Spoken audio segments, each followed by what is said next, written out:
Today, Erica Carvajal will be delivering the talk Essentialism, the Disciplined Pursuit of Less, which is also the closing session for the book club we've had within the Leadership Summit during the last few weeks. Just to tell you a little bit about Erica, she's been a Gapster for 15 years and is the VP of Information Services. Erica ensures seamless access to information, drives innovative digital initiatives, and enhances business processes for improved efficiency and productivity in Gap. Erica's favorite topics include digital transformation, process optimization, agile, and leadership development. She enjoys hikes in nature, playing board games, gardening, and solving jigsaw puzzles. Erica, I think we're ready and eager to learn about essentialism, so I'm going to go hand it over to you. Thank you, Darren. Thank you all for joining today. And as Darren said, this is like the summary of a book club that we had in the past 5 weeks. It was an experiment, and I want to thank you all of the people that join us. And we have very interesting discussions and a great time together. So this is part of some of the sessions with the people that join us, and we have really, really good discussions. But let's jump into what we talk about. Okay, I want to start with a small poll so that you can help me here. Go to slido.com and let me know what are your thoughts on what is that keeps people that are capable and driven from breaking through the next level. So what's not allowing those people to break into the next level? If you can say a thought related to that. And it's really just go to Slido and type the number, and you can give me your opinion.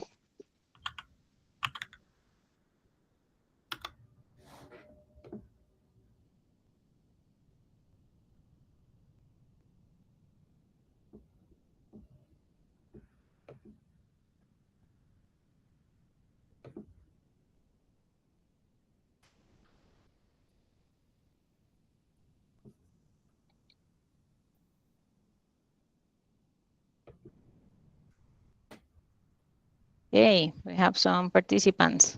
I'm going to give a couple of seconds more. Thank you.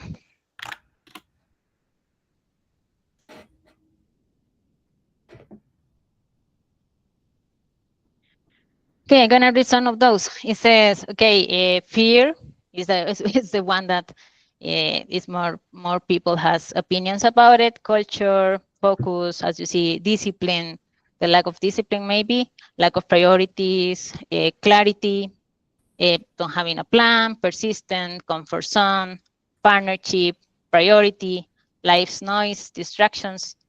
That's it. Great comments. Procrastination, empowerment, fear to fail, manager, human resources. Okay, I hope this is not in this company. Unclear goals, perfectionism. Okay, so that's all of those are really good comments. And well, fear is one that stands out on the pool. But what is that keeps capable and driven people from breaking through the next level? Believe it or not, is success. And why? Let's see why. This is called the paradox of success.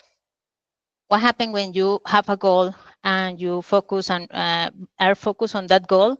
Like let's you want to reach to the next level as an engineer, like being a staff engineer. So you're focused doing what is needed and completing certifications and learning new things. So you get success. You are now get promoted and are in the next level. You are a staff engineer, very successful. And when we have success in work or in different activities in your personal life, what happens next is that you're going to have more and more opportunities and options. And I'm not saying that that's bad. The problem is that with options, you have many options and many opportunities. And if you are not careful and try to do all the opportunities that come to your life, you're going to get chaos because you're going to get very diluted and not sure on what to work, and your energy is going to get diluted. And even sometimes you're going to drop the ball because I want to do all. I want to help. I got an opportunity to help on this project. I got an opportunity to participate more deeply in this with this community, or having now I don't know, doing X or Y, and then you get that's when we say sometimes that we get burnout, right? So that's the called paradox of success. And I want your help if you want to react with that emote icon. If this is some of these questions resonates with you, like how often do you say yes to simply to please, to a request, or to avoid trouble, or yes just because it has just become your default answer? Or sometimes, how many times have you resented committing to do something and wondered, why did I sign up for this? How many times have you reacted to a request by saying yes without really thinking about it? Or have you felt like you are always in motion but never getting anywhere? Or do you feel busy but not productive? You're not alone. We have been there. But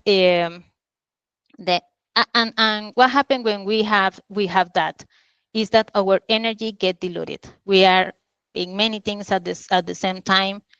And what would be the difference if you focus your energy on just one thing on one day? I don't know. For example, with my husband, we always say, "Hey, how was your day?"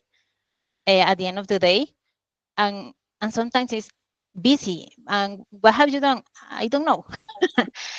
Or have you have a time that you say, "Hey, I did a lot of nothing." That's weird, right? But that happened is that we need to see in what are the most important things on where we can focus our energy so that we can make real progress. And that's what would happen if we could figure it out. One thing where you could make the highest contribution. Like, where is my highest contribution? The highest point of contribution for something. And that move us, like, if we felt frustrated and doing many things at the same time, is like there is the highest point of frustration. Like, what is important? Everything. I always say yes because there is everything is important. In the book, they were saying that there was an executive that, okay, I'm gonna bring you my top 20 priorities. With top 20 priorities, that's not priorities, it's a list of to-dos. And what happened with everything, when everything is important and you have to do it right now, because it's popular, because someone told me to do it, you're gonna reach to your highest point of frustration. What we want to move you is, let's do the right thing at the right time for the right reason. And that's the highest point of contribution. Like, whether you are really passionate about, or really that you can contribute and you feel that your efforts matters, if you focus your energy on that, you're going to get to that highest point of contribution. And this is an interesting word. Like you said, or read it, priority. What that means, like, priority comes from prior. It says is the very first thing. And in 1400s, priority was singular. When the word appeared, it was a singular word because it's the very first thing. And until 1900s, because we are a very intense people of humanity, so we put this word on singular, in plural, priorities. And the very first things, can we have many very first things? Not really. So we need to learn how to prioritize. There is a really important quote that it says in the book that is, if you don't prioritize your life, someone else will do it for you.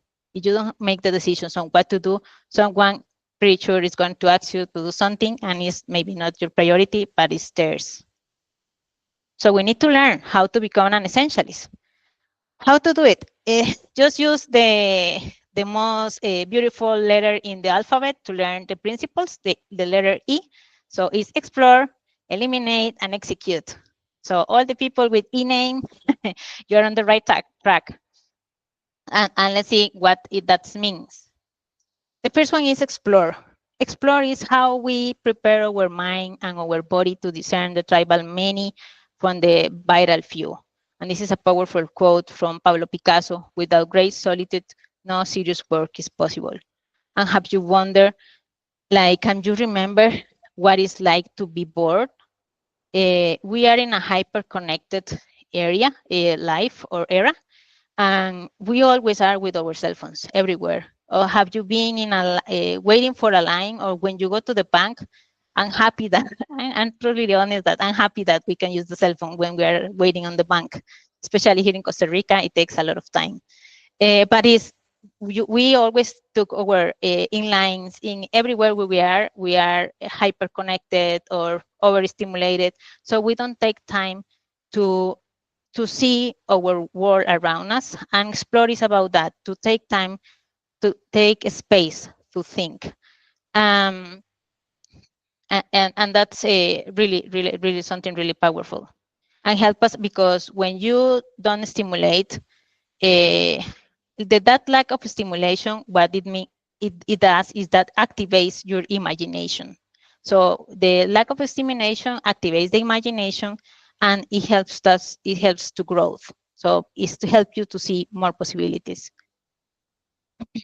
Due to some confidentiality agreements, I cannot reveal the name of the gapster that mentioned this in the book club, but this person says, this is a joke, but in reality, when we go even to the bathroom, we are not bored even there. We took our phones with us. So some food for thought.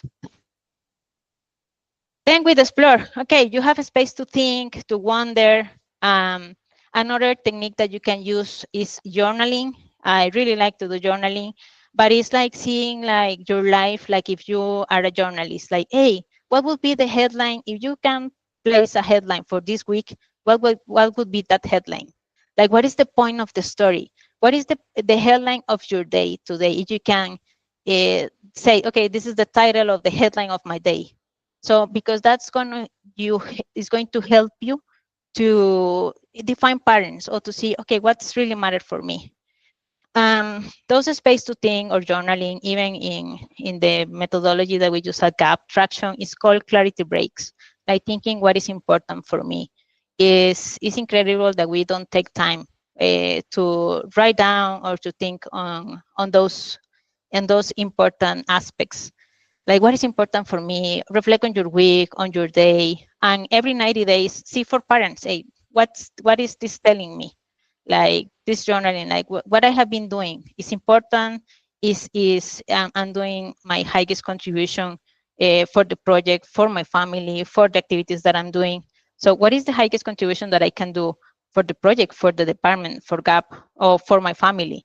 This applies for many areas of your life. But taking a journal is also, it helps you to reflect and take time to see what really matters.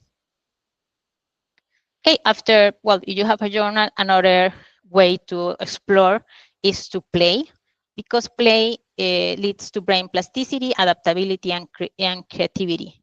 And I asked some artists for the Art Gap to give me some beautiful drawings about what it means to to play. So that's some just examples. They're really important on play, that when we are kids, we play this. We always play, right, when we are kids. But then when we grow, some adults think that play is a waste of time, but it's a really way to help your brain to think in different ways. So that's something that you should practice, and especially if you practice that with more manual activities, right? Okay. And then this is a really important one, sleep. And sleep, I really love the title of the book, is Protect the Asset. The most important person is you, and you need to protect them, and you need to rest. And we need to rest. And I'm being honest, something that I also sometimes struggle with. But it's a driver for peak performance. It's important that it gives your brain time to accommodate information, and that's why sometimes you have a problem, and then the wake up in the morning and, hey, I have the solution, or I want to fix that bug because I know how to solve it. And it's a driver for peak performance. In a Harvard Business Review study, they say that people that sleep only 4 or 5 hours per day is similar than being drunk. And we never say, hey, this person is a great worker, he's drunk all the time, right? But we continue celebrating people that sacrifice sleep for work. So sleep is really good for your body and for your brain. Things that you should avoid, and I do it and I'm trying to avoid it, is to go to sleep and start scrolling, because your mind or your brain thinks that the light of the cell phone is like the sunrise. So it's, hey, it's time to wake up. So I don't know if it happened to you, but maybe I'm very tired and I go to bed, but I start watching the cell phone and I get awake. So it's hard to fall asleep, because it's because of the light. It tricks your brain. You can switch the light of the cell phone or try to do other activities, not watching your cell phone. So and that will help you to sleep better. I am trying to read before sleep, and that's a lot better than scrolling, or other people listen a meditation, things like that. Look for what is helpful for you. Another tip is that I have a small notebook, like if you, because maybe it's hard to sleep if you're thinking on something that you have to do, or something that is pending, or oh, I forgot, or we run out of, I don't know, we run out of milk and we have to go to the grocery store. So you have a notebook and add the notes that, oh, I forgot to talk to Rodrigo about X and Y. So take a note and then you see it the next morning. So it helps to calm anxiety. Okay, after explore, you get your body ready to make decisions. Then what the book mentioned is the power of string criteria. And what is that? If you have many options and you have all your options in front of you on many things to do, because something that we have to realize is that when we say no to things, is not that, hey, I'm gonna say no to something that I don't like. No, we probably wanna say no to things that we like. But what we have to be focused is, we're gonna say yes with only the great things. Like is that's the way to say it, is no more yes. Is either hell yeah or is a no. Is I'm gonna be fully engaged with this. Yes, okay, this is a yes. But if you're not sure, probably is a no. The example with the clothing, with or it's like, I don't know if you have seen tidying up with Marie Kondo, that she said, hey, if you're gonna claim some clothes in your and you're checking on those, it's different. You said, is there a chance that I wanna wear this Sunday, or is there a chance that I'm gonna lose weight and I'm gonna fit in that pants that I have like 4 years waiting for me? It probably you're gonna say yes, because we're positive. But it's different if you say no. Do I absolutely love this? No. So say thank you and let it go. And that's the same with activities or with strategies. Do you absolutely love this? Does it spark joy? And don't get me wrong, I'm talking about big things that gonna take part of your time, because we all have to do things that we don't like. It's life. But for big chunks of your energy, you need to decide really what you're gonna go big. And the other strategy that you can use is the 90% rule. What is that? Is also with all the activities that you have, grade them from 1 to 10, and only work or do a pre-selections for the ones that are 9 to 10. And we were discussing that sometimes we have many 8s. Hey, but this is an 8 and it's really good. Should I squeeze it in? No, it's not a 9. It's not a 9. Don't do it. Because what you have to remember is that you are saying no to the good things, but to say yes to the great ones. Well, I'm jumping to the second part, is after you explore and decide, then it comes the eliminate, to say no. Who has issues saying no sometimes? And why? Because we're humans and we are wired to want to get along with others. And that's the like principle of survival in the past. Like, hey, if I am part of the tribe, chances are that the lion may be eating person next to me and not me. Or we get along with the feel more protected. So that's why it's really hard to say no sometimes. And it's fear, but sometimes it's why should I say no? But then you feel fear of I'm missing a good opportunity, or maybe this person is not gonna consider me next time because I say no now, or I'm going to disappoint someone. There's some common fears, and is we understand that it's hard, but you have to separate the decision from the relationship. Is that you're not saying no to a person, you're saying no to a request. So keep that in mind. And the most important part, and I think that something that I learned reading this book, is to explore and what it means. Don't answer immediately, even no or yes. Can you help me working on this? Is because I need this. Let me get back. Let me check, and I will get back to you. Let me check my calendar. Let me check how I am, and I will get back to you. And get back to the person, not just in no answering is not a good way to say no. You have to say it. And there is some ways to say no. And this is some of the examples. I'm gonna read some of them. Like, hey, I'm flattered that you thought of me, but I'm afraid I don't have the bandwidth right now. Or I'm going to buy some this. Thank you. Or but sometimes we were discussing in the book club, hey, it's really hard to say no to the boss, and it's that I also don't want you to get fired, but it's but what you do in those scenarios if you feel that you are out of bandwidth is, hey, I'm happy to make this a priority, but which other task that I'm working on should I deprioritize so that I can focus on this one? So see that is a different approach. It's negotiation. Okay, this is the most important thing right now. Like let's say the most common example, animation production is you need to work on animation production, but it's okay. I'm happy to work on this. Just let you know that I'm deprioritizing this one. So be clear on expectations. Okay, and this great Gabster said this in the book club, and I want to quote him. We usually think that we need to have valid and strong reasons to say no. Otherwise, we should say yes. But it should be probably the opposite. You should have a valid and strong reason to say yes.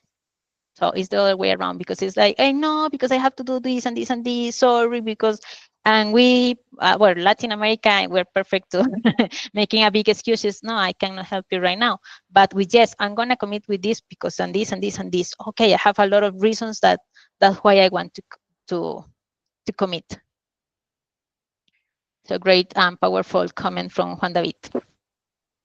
Okay, then other things that it could happen that you're working on something that is not working, and that's called that's could cut your losses, and is the called sunk cost bias.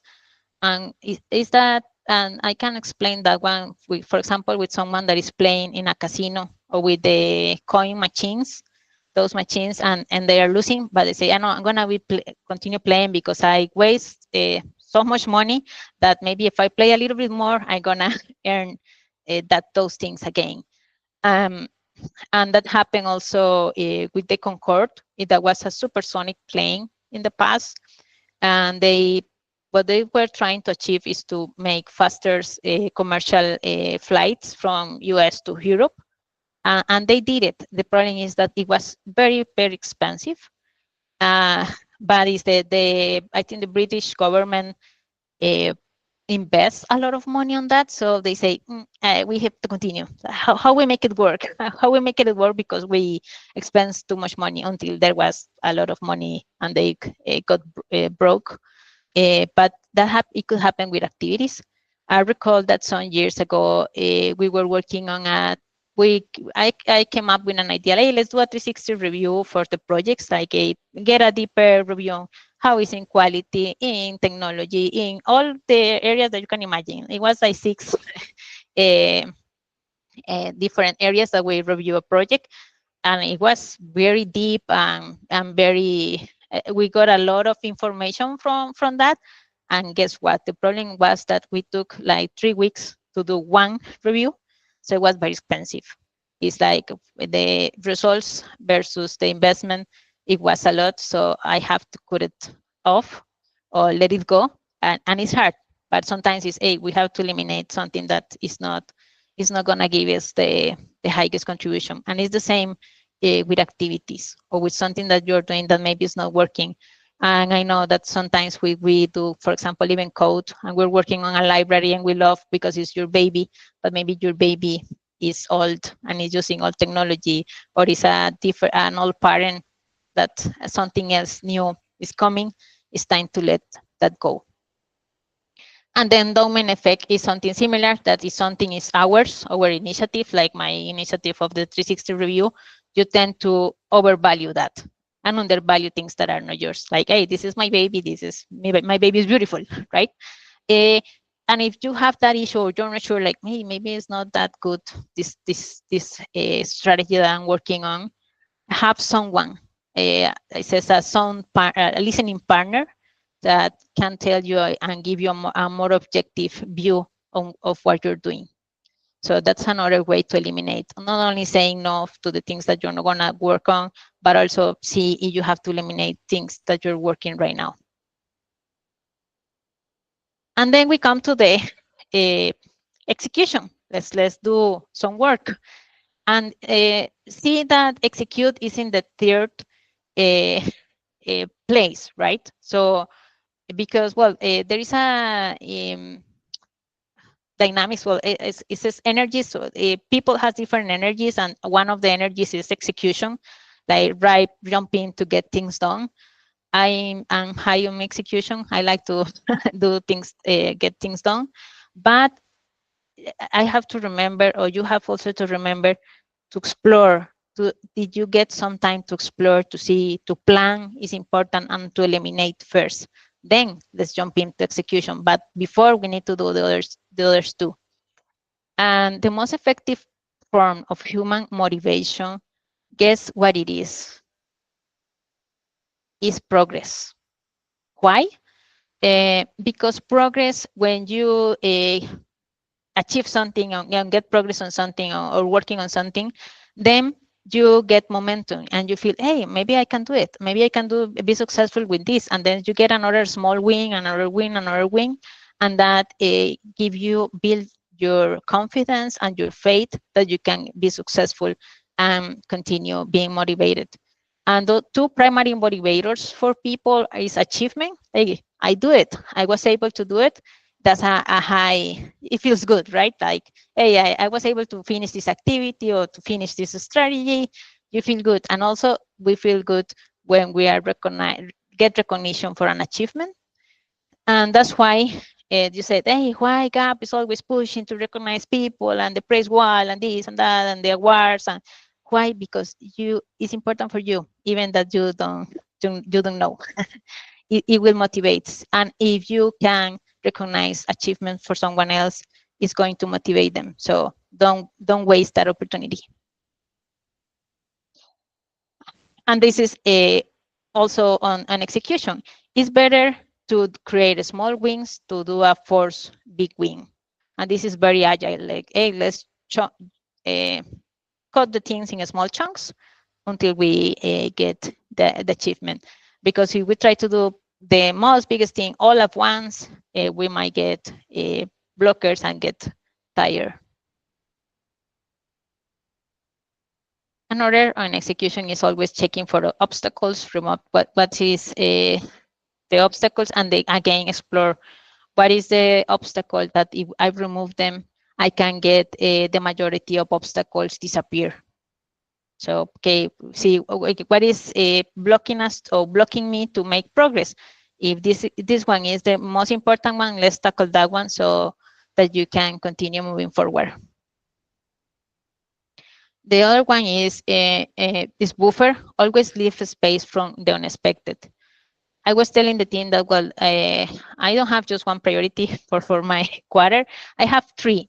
Sometimes you feel like, hey, three or two or three. It feels like, hey, just two?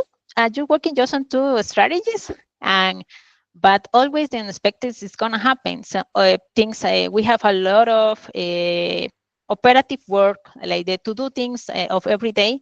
So that's going to happen. So you have to leave buffer to execute correctly and don't get overwhelmed from the unexpected. For example, this quarter on my area, we got just out of the planning, we got the audit for the free trade zone. And that was a lot of work, but it's a little bit unexpected because it was an audit. But if we left space for those unexpected things, we don't get overwhelmed. And there is also a planning fallacy that it says that we have the tendency to underestimate that or thinking that we can estimate well the tasks that we have done in the past. We are not very good as human estimating, and being in software, I know that's really, really tricky. But what is recommended is let's leave. In the book, it says 50%. It sounds like huge. Like, hey, you estimate, I'm gonna spend, no, this is gonna be done in 2 hours. Probably it's gonna be 3 hours. But it's try to give some space, like 30 to 50%. And then do some scenario planning. What happens if things get wrong? What could happen? What could get wrong? What are the obstacles? What if this gets wrong? How I can react to that? Do some scenario planning on the things that you are executing so that you are prepared. You feel more prepared and less surprise. Then we comes when execution to go to the flow. It says that if you're executing different tasks, it's easier if you build them into the routine. Routine enables difficult things to become easy. Okay, I don't know, I go to the gym on the same days and in the mornings. So that helps, like, I'm prepared. It's difficult because it's not that I love it, but since it's in the part of my routine, it makes things easier. And your brain is prepared. Hey, it's gym day, let's say it. But it's the same with some tasks. It depending on how your energy works. For example, I'm a morning person, so I like to do a hard work in the morning or difficult work in the mornings. So I allow some space for me to do that.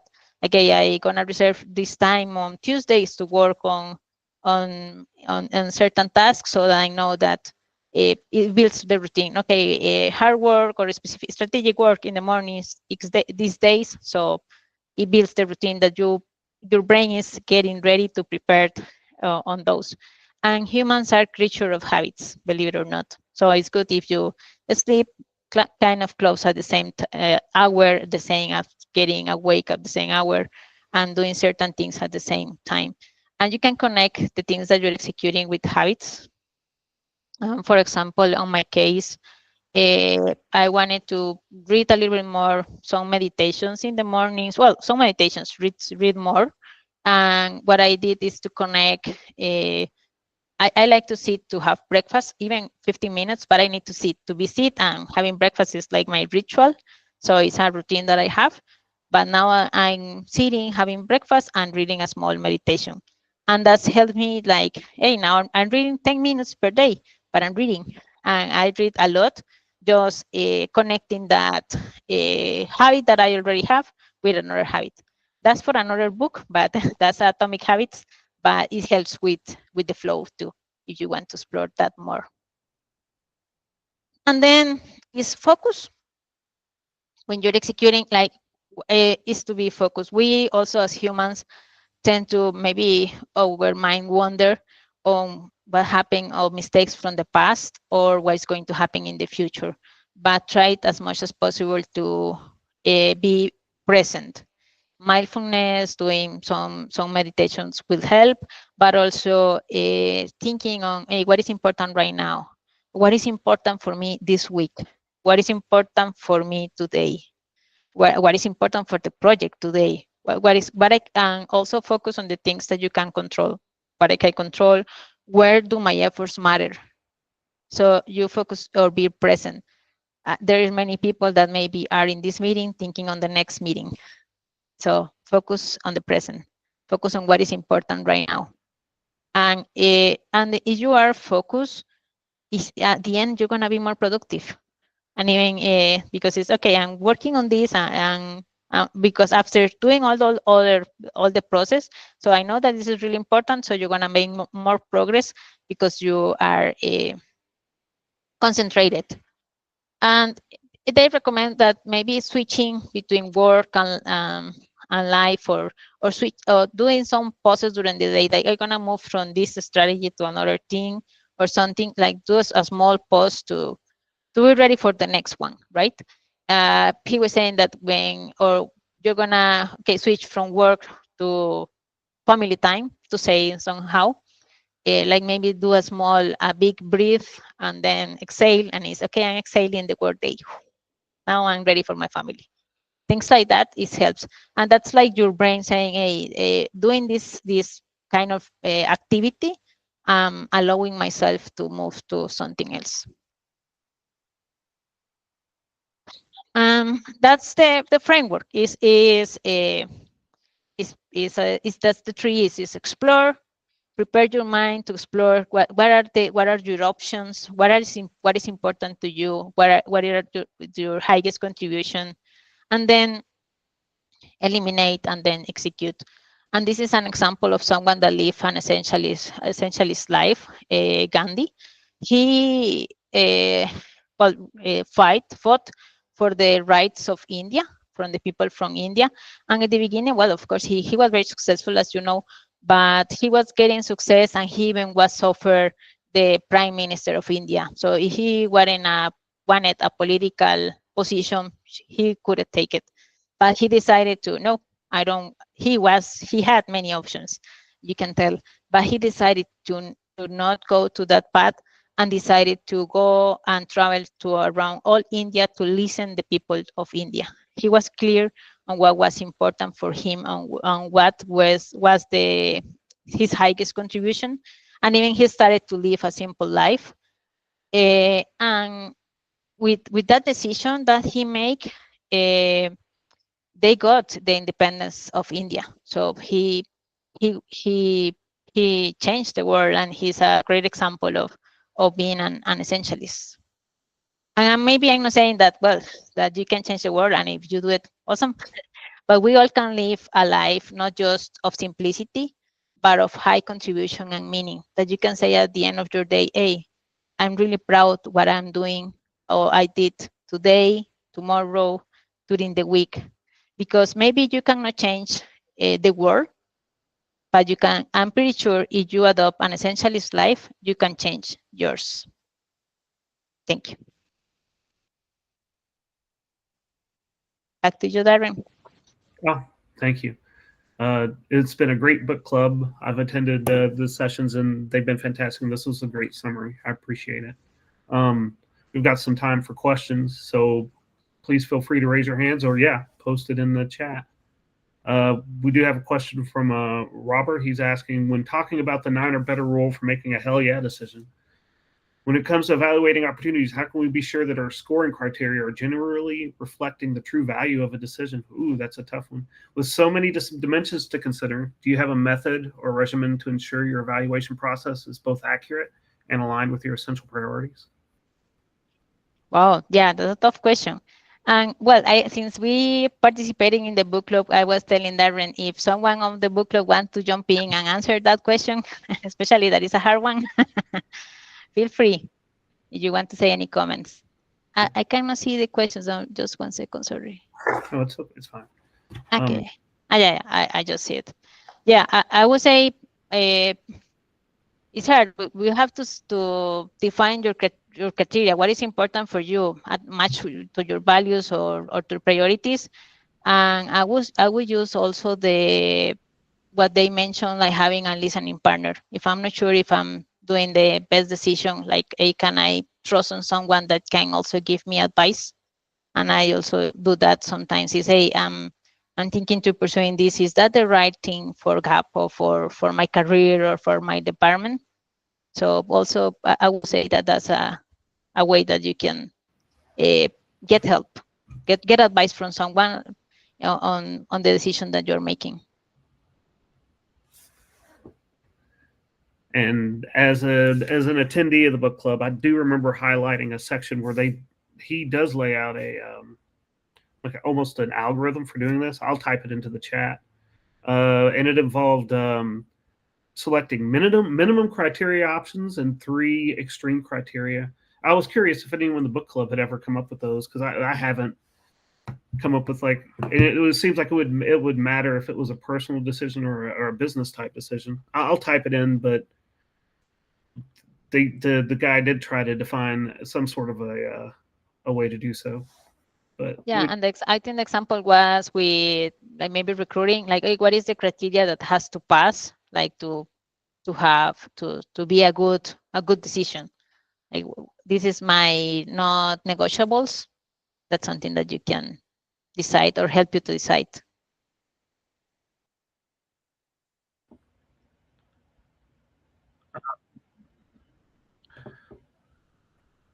Alexander, you're up. Hello. I just wanted to add, I think I posted in the chat, but I like this quote, and it says, "We live in a world where almost everything is worthless and very few things are exceptionally valuable."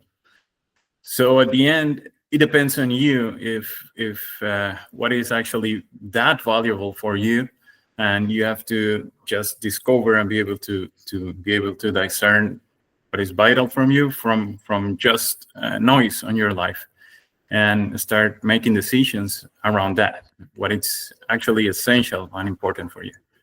It takes time, but that's the idea, and I liked it.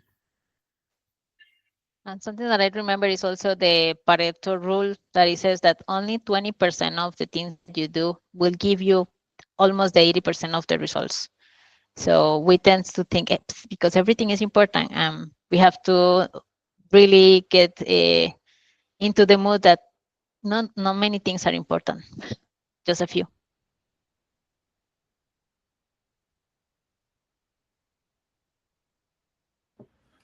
So I post. Yep.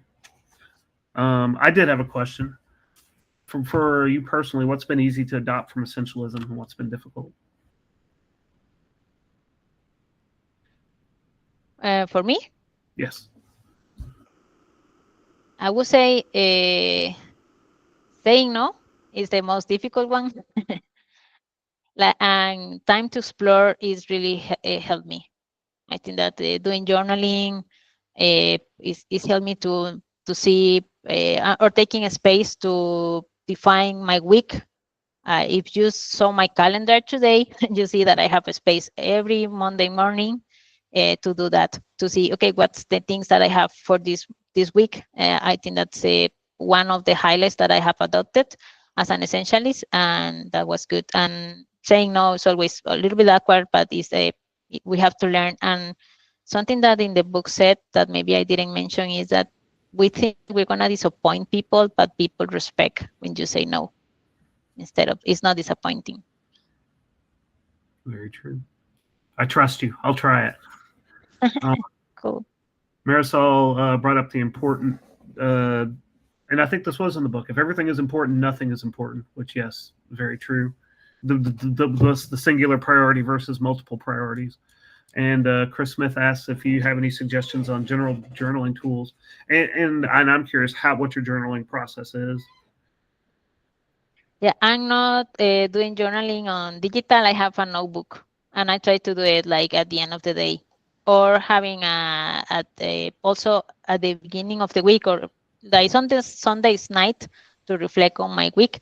And I really get into that. So I even now doing some scrapping. I don't know if you know what is scrapping, but you can put some stickers and make it more beautiful. So it's more like it's becoming a hobbit. So a hobbit, yes, right. But digital, I think that Kenneth has one. Kenneth Rivera, but no, he's in the call, but I'm gonna check if I think that he has one that it looks good. But yeah, I'm doing it. It's better writing because you connect your hand, connect with your mind, and then you start just writing. So it's usually recommended in writing with your hands, but I'm gonna check if there isn't any digital journaling that I can recommend. Perfect. I can. I actually have another question. You mentioned Atomic Habits. Is that so? I will say that the Essentialism and Atomic Habits are both in the Gap digital library. And you mentioned Atomic Habits. Would you suggest that as a follow up for this book? And do you have any other suggestions for where we can go to learn more about Essentialism and focus on some of the topics that were brought up in this book?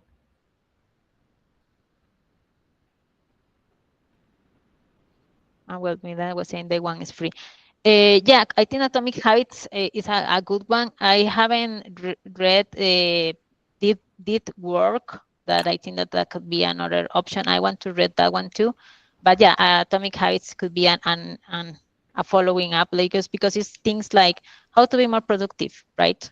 Like, and it's keep things small, or connecting with productive habits. But that's the ones that I have in the top of my mind. Thank you. Yeah, I'll take a look. I think I'll move Atomic Habits up in the list and push. I'm waiting on that deep work hold to release from the library anyway. So a question from the chat from Robert: how can we openly and transparently decline requests without compromising our reputation as team players? And would keeping a record of declined task support or hinder team trust? Whoa, keeping receipts. Wow. What communication strategies can help us manage this balance delicately? I think that, well, the frameworks as a Scrum allows a lot of visibility or transparency on what you're doing. I think that if the team knows what you're working on or what is your highest priority at the moment, it's easier to understand why you are declining things. Yeah, and we saw some ways to say no more politely. Let me get back to you, and I will check. But our committed at the moment, I really cannot help you. And see, yeah, if you cannot work, and it's not, and I'm saying is I'm not gonna now everybody's gonna not help anybody. It's like for big activities, right? Don't get me wrong, and I love to help people, but it's that we tend to overcommit because we want to be very nice, and then that's why some people get burned out, because commit too many things. Like keep and if you commit to, if you have big priorities but you have bandwidth, that will help you, Robert, to avoid that. But I would say transparency, like if your team knows on what you're working, it's easier to see why you're declining a request. I would like to mention, something from the book that did stick with me was, if you don't decide, someone else will decide for you. And then sometimes the right answer is to not every, so sometimes the hell yes isn't because you're going to necessarily enjoy it. It's because you prioritize what the company needs in the moment, right? So, but the idea of the book is you can't say yes to everything that's going to help the company, because you'll be going in a million different directions instead of a few very important directions, I guess, right? Exactly.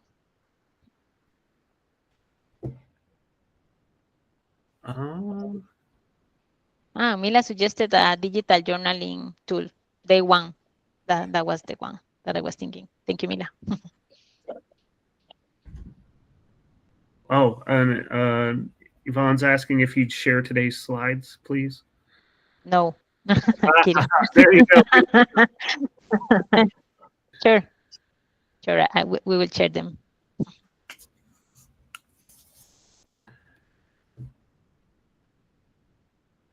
Still have a few more minutes for questions if anyone has anything they'd like to ask, or if anyone from the book club would like to jump in.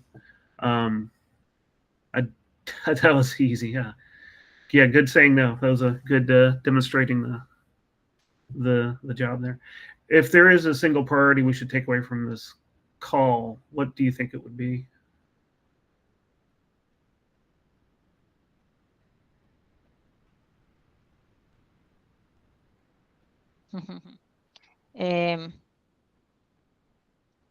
I think that we have to take time to discern the viral few for the travel mini. You can take that from today. Is I have to take time to design what is important, and go for it with all your heart. And then Teresa wants to know, will there be another book picked for the book club? We're waiting for volunteers to facilitate the next book club. So that's open. Yeah. But this is an experiment. So yes, yep. That was nice. Yep. So if that makes you say, hell yeah, volunteer, right? Exactly. Thank you, Darren. Oh, but volunteer? Okay. Yeah. And then Sonia mentioned bedtime is a great tool on iPhone for digital journaling.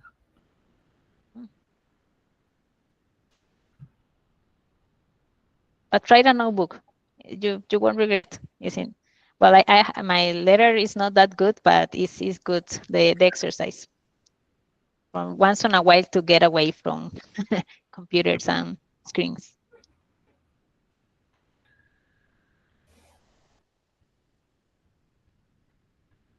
So if a few more seconds for questions, and if no one has anything else they'd like to say, I guess we could wrap it up.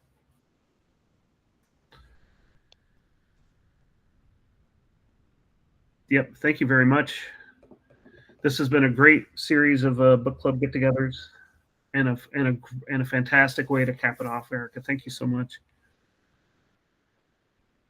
Thank you all. Thank you guys so much.